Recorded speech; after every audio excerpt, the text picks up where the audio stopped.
Y'all already know what's going on, man. Attitude Era Podcast. We are back. We are back. Make sure y'all subscribe right now to the Attitude Era Podcast page. Turn your notifications on so you get notified every time we go live.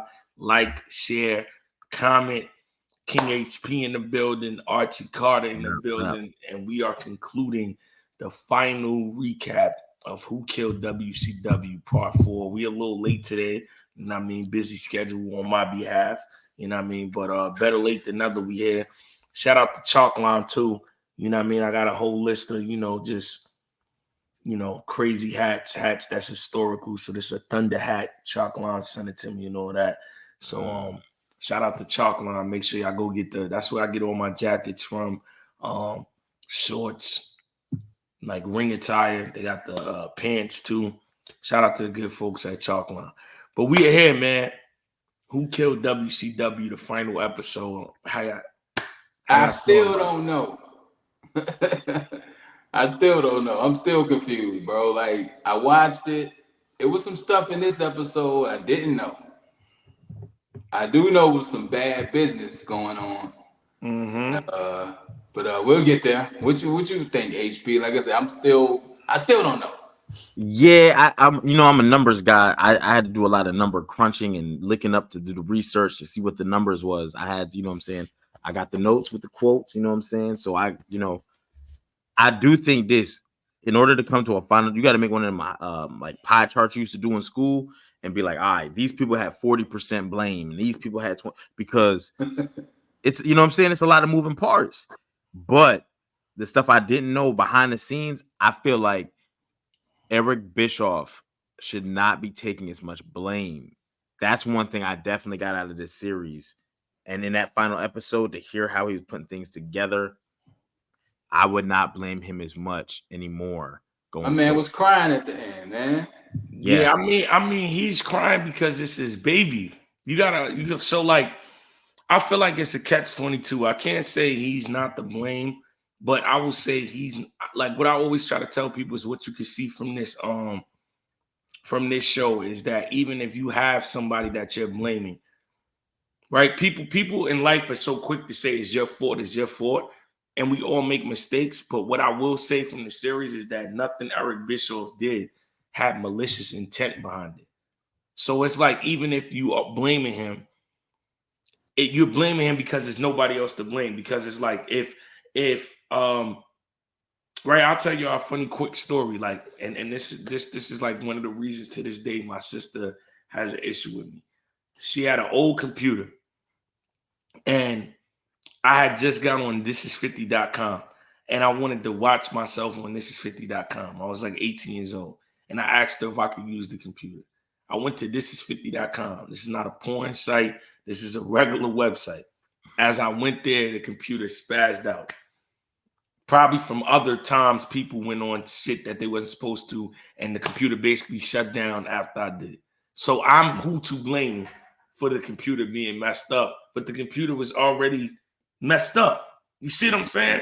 So I use that analogy with Eric Bischoff as in he's the one that everybody has to blame, but it's like his intent wasn't malicious. Like, he was the scapegoat. Exactly. You know what's wild? I think it was after episode 2 recap. Maybe it was 1. If certain things go, if certain things are a little bit tweaked, we're talking about the Nitro era instead of the Attitude era, because Nitro will win. So it's like, and then Archie, you talked about this too. There was no blueprint for this. There's a blueprint now because of all the wars that have happened previous. But at this time, when you're leading, you're beating Vince McMahon, you have all, there's no, okay, well, this is what we need to do. You're the innovator now. You're now the innovator. What do we do? They ran out of gas, man. They ran out of gas. They ran out of ideas.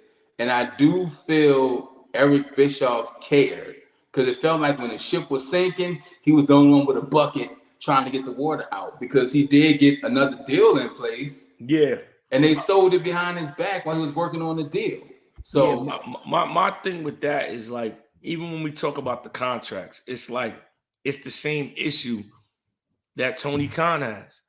If you're going against a competitor who has the better product, that is put together better, is ran better, it looks better, what do you do to gain interest of somebody that came from that product? Not what do you do to gain interest of somebody that just wants to be in professional wrestling. That's easy. Right. I'm the first person that called you. Yeah, I want to go to WCW. Yeah, I want to go to AEW. Yeah, I want to go to TNA. Yeah, I want to go to ECW. But when you have came from the WWF or WWE, what do you do to get somebody that has been, it's like somebody that's been on the side that's greener. How do you get them to come to the side that might not be so green? More green. But in the cost of that, then you have people that's controlling your show. So it's like, that's why I said it's a catch-22. Like at that time period, what do you do to Lord Hulk Hogan from doing movies now because his career with WWF was so extravagant? Oh, you offer him a bunch of money and then you tell him he could do something that he could never do. Oh, you can control your booking. Then how you get Kevin Nash? You do the same thing. How do you get Scott Hall? You do the same thing. And now you turn around and you got 3 people, and I'm pretty sure it's more, that's basically have a hand in your pot because they're not having the best interest of WCW. They have the best interest for themselves. And I think that's where it's like, yes, he's to blame, but also not from the beginning, none of the TV execs wanted wrestling. Like they didn't want it. No matter how profitable it was, how good it was, they didn't want it. But when it was up, they took the money from the wrestling, the profits, and put it in the failing things to make it look good, make the wrestling look bad. So the numbers was inflated, but nobody wanted it. So they didn't care about it. And to go into that just a little bit more detail, remember Ted Turner, the owner of the Turner Network, did want it. However, and I'm gonna go, you know what I'm saying, they made that deal with AOL, which it's crazy. You watch how things happen in 2024. AOL, technically speaking, is ahead of its time. You want to do stream, you want to do all this stuff. It's just at that time we're just getting into the internet versus now where it's established how we operate. So them dudes did not want it. Ted Turner, when he got his new deal with, you know, the merger, he becomes the vice chairman where he don't really get a say in the company like that because you got stockholders now and you got shareholders. So it's not a privately owned company no more. You know what I'm saying? So you got to answer for when the product is bad, and you know what I'm saying, because that's the problem with publicly traded company. When you own and you got the money to keep funding, regardless if you're losing, do what you want. I got the money, so cool. But when you publicly traded, there's people you got to answer to now. You got a board, yeah. Yeah, so basically they just said what it really is. He had no voice in his own company, and I think that's a lesson for people to understand that it's like the president. The president is the representation of the United States. He doesn't make a lot of decisions. People don't know that. They think when you see president, this is happening because of the president. Nah, the House of Congress, the Senate, all those people have a very important hand and make more decisions. It's just like the president sits in the chair and he's the representation. So that's what Ted Turner was. Attention in social studies. All right. Yeah. I see you. Well, yeah, you know, a little bit. But I also, just to go to King HP part, I think they were doing bad booking and then they were correlating that into the numbers. Like I'll give you an example. So Uncensored in 1999 did over 300,000 pay-per-views, and then the one in 2000 did 60,000 or 65, somewhere around there. And they was like, that's an 81% drop off. But you're doing the same match. Same main event. can I add to that too? Yeah. You know, I had to do the numbers, right? That Uncensored was March 99, right? And that was 300 and something thousand. When you look at the month before pay-per-view for February, it was also the same match of Hogan versus Flair. So how many times are you repeating this? No, but that's what I'm saying. How many times are you repeating the same main event that no one wants to see? At that time, at that time, you could sell Stone Cold versus The Rock 8 times over because that's how hot it is. And they only did it 3 on, WrestleManias, but I'm pretty sure they did it about 15 times in terms of the whole Attitude Era. But that's what people wanted to see. I feel like at that time, and we'll get into this after, but Vince knew what to do with that older generation on how to still market them and keep them there. Like for instance, in battle rap, that's something that I took from wrestling and it worked for me. Okay, I've been in battle rap for a long time. why do I keep trying to battle with people that came up with me that may not got it or may not be as sharp as they used to be when I could go battle the newer guys? And that's literally what Vince did with Hulk and Rock. Also, to go to your battle rap point, you also reinvented yourself very Undertaker-like too, because we did get no Gunbar DNA. You know what I'm saying? And that's another like, oh, Slam, now he's really talking to people. And when you look at like The Rock, you see transformation. When you look at WCW guys, you don't really see transformation. Like who they came in as in 96, 90, you know what I'm saying? 2000, they still doing the same thing. But Vince gave people a new ceiling, and when they was at WCW, they already had hit their ceilings. So it was nothing new or exciting outside of the factions, which you created, which was really the NWO. Because the Horseman was there, but nobody remembered those Horsemen. What, Mongo McMichaels was a Horseman, and Horseman, it lost its luster. Like, a lot of that stuff was already, they got all the juice out the orange. It couldn't squeeze no more out of it. But Vince was out here planting trees and juicing everything. So he gave them a new ceiling, and they hit their ceiling in WCW, and they ran out of ideas. But I felt like, you know how you talking to somebody and you could kind of sense they want to ask you something or tell you something? I felt like a lot of truth was still left out of this documentary, which I don't know how much they can get into. Then I want to know why wasn't Flair on there? Like, I would like to have heard from Ric Flair. I would like to have heard from some of those older guys who just really affected outside of, who was it, Kevin Sullivan? Kevin Sullivan, Nash was there. Rest in peace. Scott Hall is not here with us. Brett was on there, Brett was sprinkled in there. We know Hogan wasn't going to be on there. Because it's a lot of people that just don't even want to talk about it. You got that, and you also got who's shooting the documentary. Well, The Rock, and The Rock is still tied to TKO, which WWE. So if you got people who are still affiliated to wrestling, but they've moved on from WWE, it could be a breach of, because, even though you're talking about your WCW days, you are now under contract or you have a certain deal with certain companies. I also want to highlight, because that one dude, Brad Siegel, said you only had 1 or 2 profitable years, right?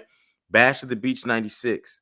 It does 250,000 pay-per-view sales at $27.95 back then, right? So they pull in 6.9 mil. Like that's when the NWO starts, right?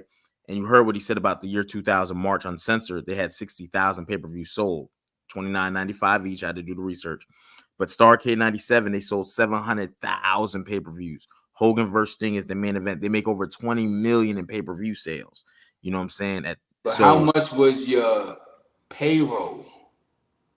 Yeah, when you saying all them numbers, it's like, from what I'm hearing, what these guys is getting paid, they might just be breaking. They said everybody was a millionaire. Everybody was making at least $1 million. So if everybody's making, which we know they were making more, at least $1 million. It was 20 members in the NWO. True.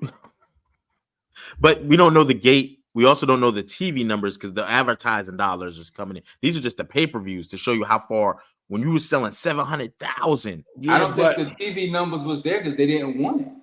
No, the TV numbers. No. The TV numbers were there when they made the deal to give it to Vince and company. They pulled the distribution, and Eric Bischoff was like, "Without the TV, but what he's saying is that being that Turner didn't want it there in the first place. We don't know what they were selling ads for. Yeah, what was the advertisement that they were giving them? They might have been giving them limited advertising. But all I'm saying is those numbers sound good when they stand alone. When you then put out how much you put up and paid, I think they were making money, but I don't think it was. Okay, put it like this. With the better roster of Vince McMahon, if Vince McMahon was pulling in that, they'd have been out of here. Because he wasn't paying people that. That's why they was leaving. And that's why, remember this too, Vince McMahon, you could pull Vince McMahon off TV. You could, right? And he'll find a way, because Vince McMahon does so many house shows. He does, like, they're on the road. WWE is on the road. Like, people don't think about how much they're on. Like 4 or 5 times a week they are wrestling in some venue throughout the country that holds like 15,000, 20,000, 18,000. So they are selling. WCW, what was lucrative about them for the wrestler, you're doing half. So Davey Boy Smith had to wrestle 260 times in WWE. WCW offering him 160 matches per year, and more money. So you're doing less, getting more. And you're not drawing. Nobody tuned in to watch Davey Boy Smith, but Well, it's everybody not watched about. I'm British just saying Bulldog. it's not about Davey Boy. What I'm saying in comparison is all the contracts were like that. Yeah, But outside of the top guys, they weren't drawing. That's why you did the same. They're not on the road. That's why you did the same pay-per-views over and over again. Let me ask y'all this, right? Since we speaking of Brad Siegel, we talking about the thing with the JP guy. Siegel, Desert Eagle. Do y'all feel like let's go into when WCW gets sold by WWE for $4 million with that low number? What y'all think is an inside job? Jericho said when he found out what they sold it for, he could have bought it. I never heard the number before. And $4 million for a company that was doing hundreds of millions of dollars. I think it was an inside job. So I definitely want to go into that. Brad Siegel, I put the names, you know what I'm saying, because it gets important. Brad Siegel, he's the president for Turner. He's gonna end up doing this sale with a guy named Stu Snyder, right? And that's the president and the chief operating officer, which is what Triple H was doing, of WWE. They're good friends. And this is where they removed this is what I was talking about with that TV deal. They removed the TV deal out of it, which dropped the whole value of WCW. Because if you ain't got no TV deal, y'all barely on all these lucrative. No, y'all ain't worth nothing. And Eric Bischoff, apparently, he said, man, WCW without a TV deal is worth $20. $20. Because that, how you sell the company to your homie who worked for the rival? But he had a deal. See, Bischoff had a deal in place, and they based on the TV deal. But it was based on the TV deal. These people pulled the TV deal. But I'm still saying though, what would make you sell it to the op? Like you better off op, because that's his homeboy. They said no, but what I'm saying, that's why I believe it's an inside job. It's like now, if you wearing your WCW hat, like how I'm wearing this Thunder hat, and you pro WCW, I'd rather go off air and on my shield than sell it to that right there is like it's over. Insider trading, people go to jail for it every day. But you know what's wild? They said they had the deal in play. Their initial deal was for $67 million by Fusion, right? Which is the media company, whatever, right? They said they were going to give us 100 weeks, which is 100 more episodes of WCW. And this is in March 16th. March 23rd, Vince had already bought the company. Like, that's how fast they pulled everything. Eric Bischoff telling them people on Nitro, when they don't know, tune in next week to see what happens. The last yada yada. Like, they're like, what? I'll tell y'all this moment, right? And this is the clip that I want to hear from both of y'all. Where were you at when you turn on Raw and Nitro and you see Vince McMahon come on Nitro? Because I remember I was at my house in Corona and I watched it, and I'm was 2001, right? That's when it happens. Mm-hmm. I'm 10. And I'm like, damn. That's what happened to WCW. Lights out. But lights out. We can't even talk about it. Lights out. But I'm watching it and I'm like, what storyline is this? I couldn't believe. I'm like, are they working together now? Because how the hell is Vince McMahon on Nitro? And I didn't know it was a work until obviously at 10, I'm smart enough to know once I see Shane McMahon there, I'm like, he doesn't really have the company. WWE brought it. But at first, I'm like, what the hell is going on? But I was excited because I always wanted to see that. I always wanted to see WCW versus WWF. Like, where was you when that happened, Archie and UHP? I'm gonna tell you where I was. I just graduated high school in 01. So I had moved to Charlotte for school. My first year in Charlotte, and I was tapped out of wrestling by then. Like, I was not watching it. It's a period of time in wrestling from like 01 to 04 maybe. I was tapped out. So the new DX, I'm not familiar with. This is stuff I have to go back and watch. When NWO was in WWF, was not like that part of wrestling is like blocked out of my memory. I couldn't tell you what was going on then or what was happening because it was so bad and one-sided. I checked out of WCW and eventually WWF because when the mergers and stuff was happening, for me, I was like, what is going on? Yeah. So that's where I was. It's a block of time. Like, it's just stuff I don't even know about that era. So I'm definitely going to go back and watch it. But like I said, NWO, WWF, I don't know. The new DX, I don't know. It's just stuff. I'm seeing pictures of like Shawn Michaels in the NWO shirt and Hogan and them. I'm like, what is this? Like, this is stuff I don't know. So that part, I was checked out already. So I was in Bath, Maine, like the state of Maine, you know what I'm saying? At the time. I was in a barracks room. I'm not gonna go into all that, but you know what I'm saying? I didn't know what to think because I was like, this is some weird shit. You know what I'm saying? I was like 19 at the time. And so kind of giving my age a little bit, but you know, I didn't know what to think. And because I was like, okay, they're gonna work together for a little bit because I know WCW kind of down bad. So but thinking about when Vince said I bought my brain didn't really process that at first. Like, ain't no what? No, they just did a deal, and this is the angle they're using. Vince bought, but WCW about to fight back because it cannot be, bro. I've never like McDonald's don't just buy Burger King. You know what I'm saying? That's not how this works. So it took a little bit for my brain to process. I remember the Shane, even in the documentary, I never saw Stephanie in the WCW ring during the invasion. That was new to me. I've never saw that. You got to think about her age, though. You know what I'm But saying? I'm just saying, I never saw that. Like, this was new to me because, like I said, at that time I was checked out. But I do remember the Shane and Vince thing. Outside of that, I was like, man, I'm in college, bro. I got college stuff to do. Yeah, it was groundbreaking.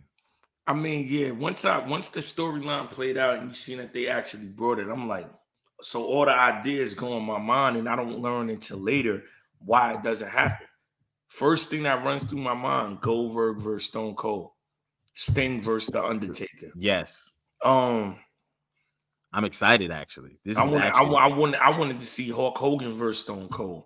You just start thinking of all these matches that you're just like, it's crazy, and then you find out years later that all those people was under contract and they rather stay home and get that money than come. And then that's what I really got to see here.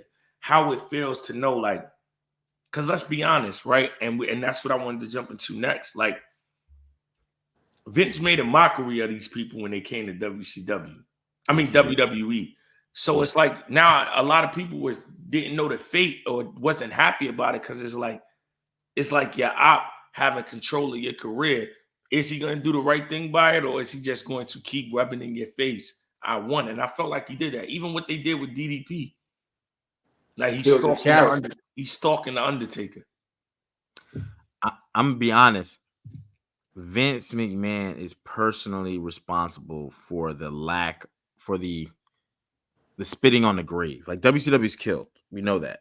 But you spit on the grave when you didn't have to. You literally could have resurrected them because you could have talked to these individuals. You could have been like, look, because Vince, remember what they said in episodes earlier, Vince plans a year out. So Vince could have told these people, look, I want to put the world title on you, because we got to keep you competitive. I got to keep you serve them. One of the 48 laws of power is destroy your enemy completely. Yeah, but they did that.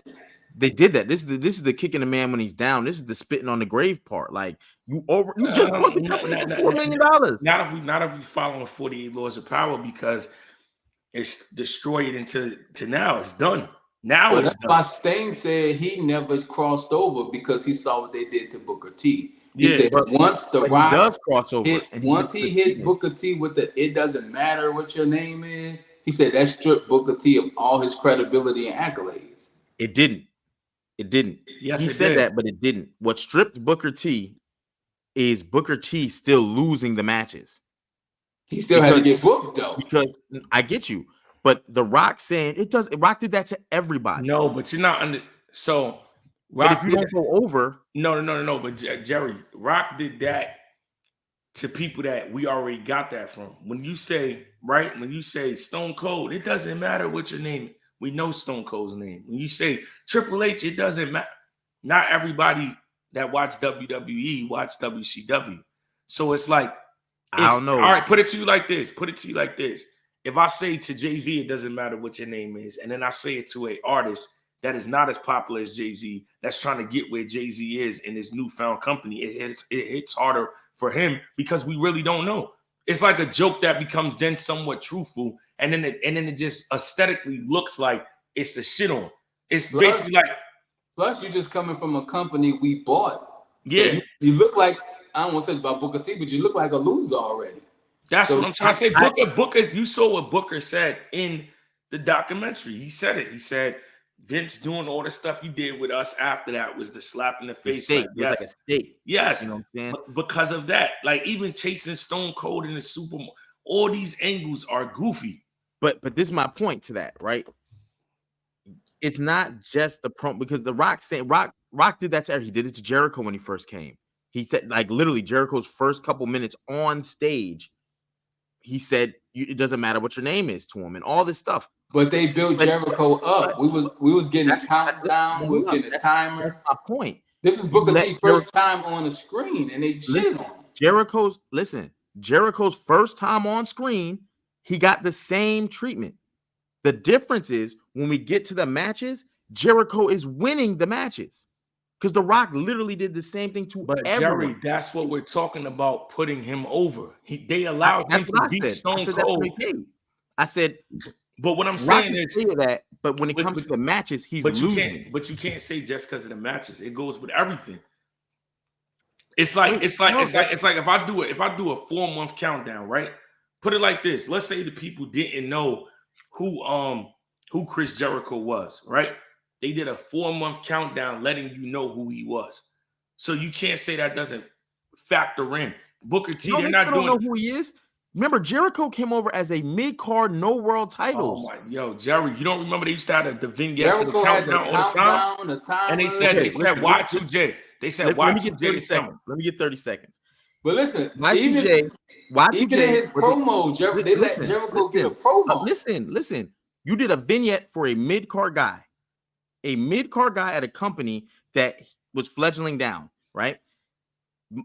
Fledgling down, mid-card. First time he gets on screen, we see him like, oh, it's Y2J. We didn't know exactly who it was going to be. We just seen these things because he wasn't Y2J in WCW. He was mid-card, no world titles.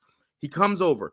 First 3 minutes on stage, The Rock does the exact same thing he does to Booker T. The exact. Now, when they get in the ring, because Chris Jericho tries to still prove himself, he's getting bullied on the mic a little bit. He wins. Booker T gets bullied. He was not a mid-carder in WCW. He was the champion. However, when he comes over, he loses and loses and loses. So it's a big difference because if you it makes more. Listen what you said. He can say that to Jericho, and Jericho can prove himself. But when you shit on the champion, how you prove yourself when they tell you you're going out there to win? Jerry, you're not listening. If I'm already a champion somewhere, you have to bring me in like I'm a champion if you're in my best interest. Don't bring me in like a mid-carder. So what you're saying is proving our point right. How do you treat Chris Jericho better than you treat Booker T? That's my point. No, it would be okay for Chris Jericho to come in and get the it doesn't matter what your name is. With Booker T, it shouldn't. It should have been The Rock should have got ready to say it doesn't, and Booker T should have snatched the mic and been like, you know my name. The world champion of WCW, Booker T, sucker. Then that would have been fired. Fault for not saying that. Huh? That's Booker T's fault for not having a witty comeback. How is it Booker T's fault when he's getting told what to do? Yo, Jerry. No, Jerry, it's not. They say all these things at 9:51 a.m. Eastern time. So if he has something in his cup, ladies and gentlemen, they have ability to say certain things within the realm of like a freestyle to a degree. No, Jerry. They don't. No, they don't. Not when you're coming from WCW and the company's work. The WWF guys, yeah. I got a question. Why do we think they made this documentary to end the WCW talks and to finally bury this thing, or what? No, I think it's just an intriguing story that still raises a lot of questions. And at this point, now that they are buried, they don't mind people having the conversations that we're having because it's a lot of things that still have no clarity. Like I said a couple days ago to Mr. Russo. But what I will say again is like Vince McMahon didn't do nothing wrong because, like we said, he is trying to crush the enemy. But if we're talking about did he present any of these people the way they should have been presented, if he was trying to still make WCW a lucrative and you know what I mean, basically like usher them in the right way, absolutely not. Nobody got that. And that's why I'm not mad at everybody that sat out. Think about this. The Only one NWO, person got it. the NWO got a better introduction than Booker T. Hey, I got to dip real quick, fellas. I'm gonna pop back in if y'all still on. All All right. I think only person that got good treatment was Goldberg. yes. Goldberg got good treatment, like literally all the way till now because he got squash matches. But I'm gonna always be an advocate that regardless of what he got said to Booker T should have got over in those matches because the matches were entertaining. They did the same thing to Triple H and heated the line of rate. Like I just think it was racist, but whatever. He got to win some of these matches. DDP, he's stalking. Okay, that's a stupid angle to begin with, but then he loses. Steiner comes over, he loses. I really personally feel like they should have gave WCW their own show, figured out all the contracts for everybody else, get them on the show, find new storylines, new things to do, and then at some point, if you are continuing the NWO story, at some point NWO and everybody else says, you know what, let's stop fighting each other when we got a bigger enemy to fight. And then they go to WWE, and then you get all these matches that you want. You get NWO versus DX. You get Stone Cold versus Goldberg. You get Undertaker versus Sting. All that there. I think they were so prematurely. I think it was done prematurely. Even the announcing of having a company, I wouldn't have announced it that soon to let people know that I own it. I would have played it like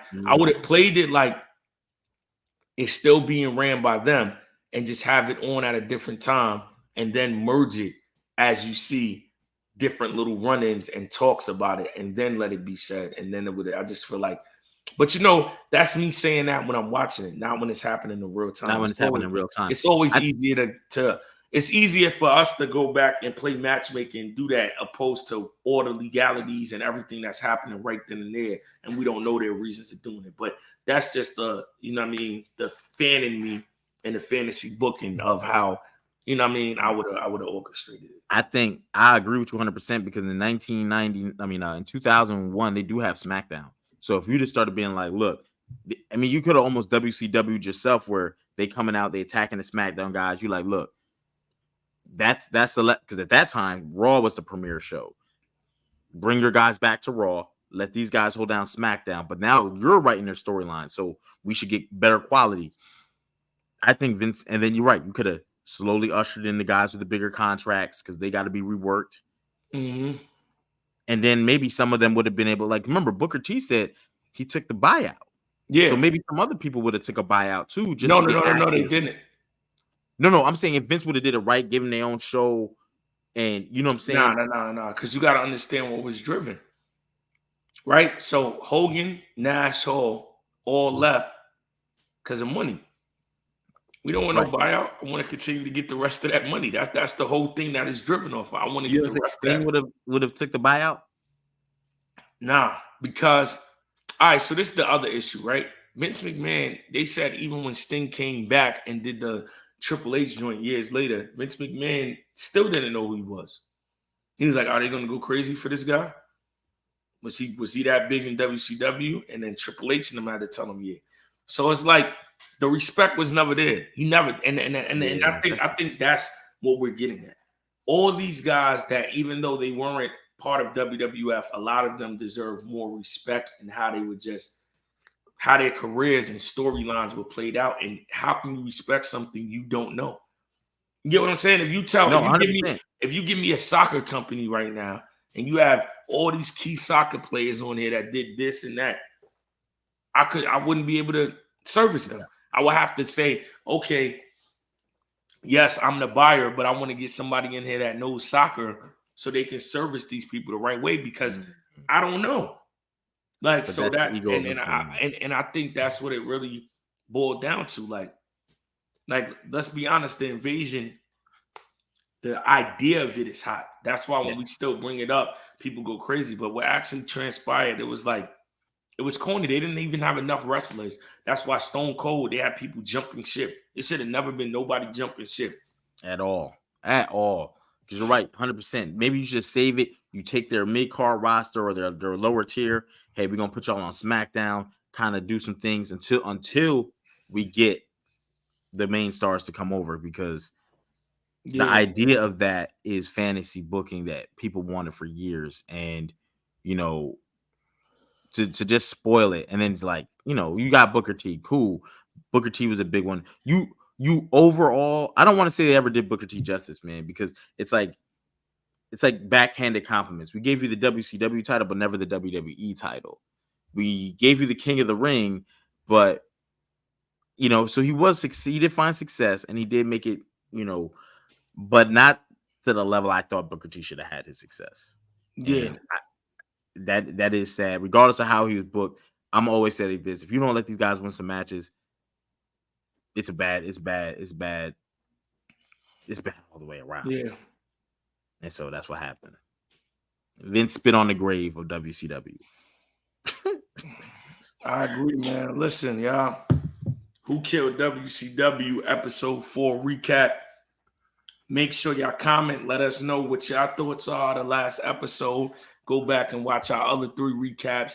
Go back and watch the documentary again if you confused or missed out on anything. Go watch our new interview that dropped last Friday with Trick Williams. Go watch our Double Up series, Kevin Nash versus Diesel, Scott Hall versus Razor Ramon, where we break down what character was better. Just go scroll through our page and you'll just see a list of content and a list of things that we got going on. We got the Kurt Angle interview dropping tomorrow at 3 p.m. Eastern time. So go tune into that. It's going to be a movie. Appreciate everybody for rocking with us, tuning in. And we are about to start some type of giveaway because we are 100 subscribers away from 10,000. That's crazy. Major milestone. So thank y'all for being a part of it. So yeah, man, shout out to everybody on the Attitude Era podcast. Appreciate y'all for tuning in. Let us know who y'all think killed WCW, what y'all think about everything we just said or anything that we left out. Appreciate y'all. Subscribe now, hit the notification button, share it, like it, comment. Good night.